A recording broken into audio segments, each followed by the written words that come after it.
गुरु महाराज जी के श्री चरणों में प्रणाम। दिल्ली से सेवानिवृत्त सेना अधिकारी कर्नल नरेश जी ने बताया कि जनवरी 2010 में ऐसी प्रेरणा हुई कि मुझे एक ज़मीन खरीदनी है। मन में भाव यह था कि ज़मीन की पैदावार से जो भी आय होगी उसे गुरु घर में सेवा स्वरूप देंगे। कहाँ खरीदनी है, कैसे खरीदनी है, इसका कोई प्लान नहीं था। मेरे ऑफिस में श्री ऋषिपाल नाम के एक भूतपूर्व सैनिक गुरु भाई थे, जो रोहतक के समीप एक छोटे से शहर गोहाना में रहते थे। जब मैंने उनसे ज़मीन खरीदने की बात की तो वे मुझे गोहाना में अच्छी ज़मीन दिखाने को तैयार हो गए। अब हर रविवार और छुट्टी के दिनों में हम सुबह ही गोहाना की ओर प्रस्थान कर जाते। सप्ताह भर में जो ज़मीन उन्होंने पसंद की होती या किसी दूसरे ने उन्हें बताई होती, हम उसका मुआवना करते। यह कार्यक्रम कई महीनों तक चला। वो हमें ज़मीन दिखाते, हमें ज़मीन पसंद नहीं आती और हम गोहाना की सड़कें नापकर वापस दिल्ली लौट आते। अब हम ज़मीन न मिलने के कारण थक हार के बैठ ही गए। इन्हीं दिनों बेटे को गुरुदेव श्री आशुतोष महाराज जी ने साधना में दर्शन दिए। मेरा बेटा महाराज जी से बोला, महाराज जी ज़मीन तो मिली नहीं। तब महाराज जी ने कहा, तुम लोग थक कर बैठ क्यों गए हो, प्रयास करो, तुम्हें ज़मीन अवश्य मिलेगी। सो अगले रविवार द्वारका आश्रम में सत्संग समाप्त होने पर एक प्रेमी भाई से मैंने ज़मीन खरीदने की बात की। उन्होंने बताया कि राजस्थान के भरतपुर ज़िले में उनके ससुर जी ज़मीन का कारोबार करते हैं, इसीलिए अगले रविवार हम ज़मीन देखने भरतपुर चले गए। वहाँ हमें लगभग 14 एकड़ की एक ज़मीन पसंद आई, लेकिन फिर मन में विचार आया कि दिल्ली से 250 किलोमीटर दूर ज़मीन खरीदकर उसकी देखभाल कौन करेगा। इस उलझन को मन में लेकर हम वापस दिल्ली आ गए। जब बेटा साधना में बैठा तो महाराज जी ने दर्शन देकर कहा, ज़मीन सोना है सोना, इसे ले लो। बेटे ने साधना से उठने के बाद मुझे अपना अनुभव बताया और कहा, पापा महाराज जी ने वही ज़मीन खरीदने की आज्ञा दी है। आप अभी फ़ोन करके उस ज़मीन को खरीदने की बात पक्की कर लो। ज़मीन की रजिस्ट्री करवाने जब मैं और मेरी पत्नी भरतपुर गए तो मेरी पत्नी को 6 साल पुराना एक दिव्य स्वप्न याद आया। उसमें उन्होंने एक ज़मीन देखी थी जिसके समीप कुछ इमारतें बनी थी। जो ज़मीन हमने खरीदी उसके समीप बिल्कुल वैसी ही इमारतें थी जैसी मेरी पत्नी ने अपने स्वप्न में देखी थी। मई 2011 में हमने उस खेती की ज़मीन पर 3 दिन का सत्संग कार्यक्रम रखा। इसके लिए दिव्य ज्योति जागृति संस्थान की एक टीम दिल्ली से गई। सेवादारों ने आसपास के गांव में ब्रह्म ज्ञान का डटकर प्रचार किया। काफ़ी लोग सत्संग कार्यक्रम में आए।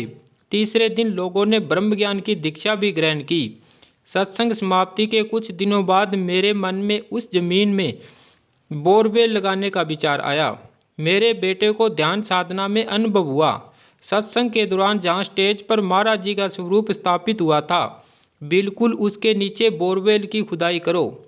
जब बेटे ने मुझे यह बताया तो हमने उसी स्थान पर बोरवेल की खुदाई आरंभ करवा दी।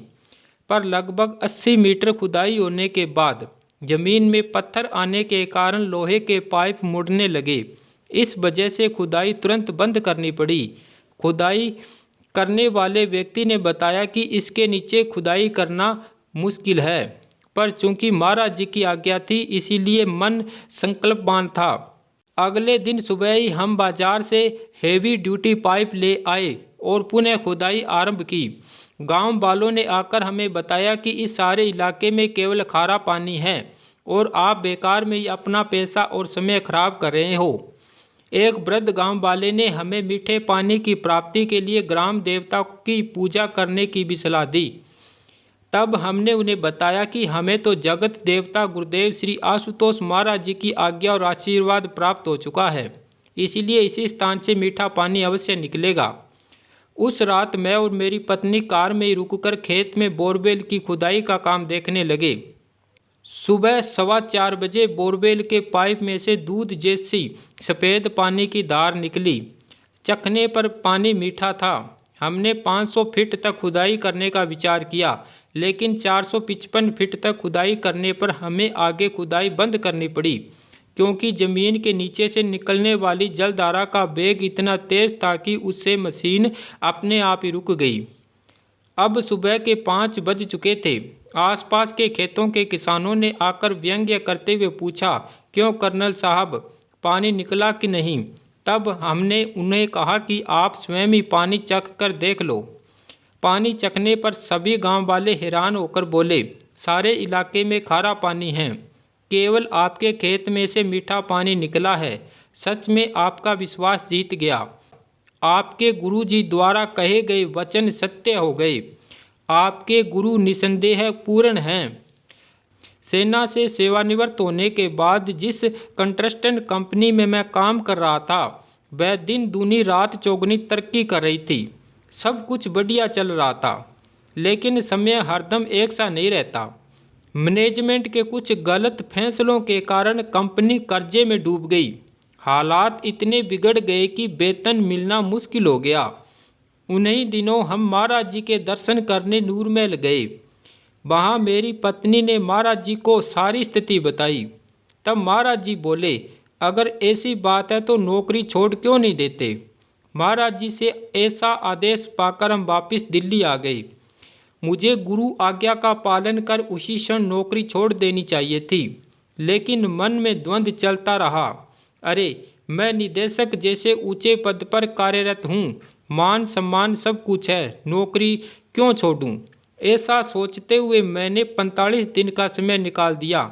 महाराज जी की पुनः प्रेरणा हुई और आखिरकार मैंने कंपनी से त्यागपत्र दे ही दिया। एक ही दिन में मेरा नाम रजिस्ट्रार ऑफ कंपनी से हट भी गया। समय बीता और कंपनी के हालात इतने बिगड़ गए कि वो बैंकों से लिए गए कर्ज को वापस करने में असमर्थ हो गई।